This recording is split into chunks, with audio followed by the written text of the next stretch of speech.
আজকে আরেকটা কাজের ভিডিও নিয়ে চলে এসেছি। তো এটা আমার হচ্ছে 14ই ফেব্রুয়ারির কাজ, রিসেপশন ব্রাইড ছিল। তো ওকে আমি এখানে সাজানোর জন্য বসিয়ে দিয়েছি। তার মধ্যে হচ্ছে যেমন গ্রামের বাড়িতে হয় মনসাগান, তো অনেকবার হচ্ছে ওকে উঠে যেতে হচ্ছে। তারপর এখানে ওদের একটা কী নিয়ম আছে আমি দেখিনি এর আগে কোনো দিনও। তো সেই জন্য হচ্ছে ঘরে থাকা যাবে না, সবাইকে বাইরে থাকতে বলছে। কিন্তু রেডিও তাড়াতাড়ি করতে হবে, যেহেতু গ্রামের বাড়িতে সন্ধেবেলায় সবাই চলে এসে, সেজন্য হচ্ছে তাড়াতাড়ি করে রেডি করাতে হবে। তার মধ্যে আমাকে রেডি করতে হচ্ছে, আবার একটু পর পর বাইরে যাচ্ছে আসছে, ঠাকুরকে প্রণাম করার জন্য অনেক নিয়ম। তো ভালো করে আমি সেজন্য ভিডিও নিতে পারিনি, শাড়িটাও এখানে একটু অন্যরকম হয়ে আছে, তাড়াহুড়োর মধ্যে করা হয়েছে।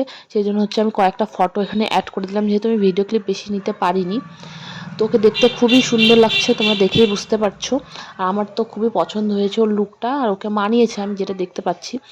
তারপরেই হচ্ছে ওকে নিয়ে গেছিলো, তারপরে একটা পার্টি মেকআপ ছিল বরের বোনের। তো ও হচ্ছে প্রথম এবার মেকআপ করছে। আর জানোই, কেউ যদি বলে আমার ফার্স্ট টাইম এবার মেকআপ, তো সেটা হচ্ছে অনেক চাপের বিষয় হয়ে যায়। তো ওকে একটু সিম্পল একটা লুক দিচ্ছিলাম। আর ওর আইব্রো করা ছিল না, দেখে তোমরা বুঝতেই পারছো। কিন্তু ওর খুবই পছন্দ হয়েছে, আর ও খুবই লজ্জা পাচ্ছে, এখানে পোজ দিতেও লজ্জা পাচ্ছে, দেখেই বুঝতে পারছো তোমরা। কিন্তু দেখতে খুবই মিষ্টি লাগছে। আর যেটা বললাম, প্রথমবার যদি কেউ বলে যে প্রথম করছি, সেটা আবার চাপ বেশি থাকে। তো এটা ছিল 14ই ফেব্রুয়ারির কাজ।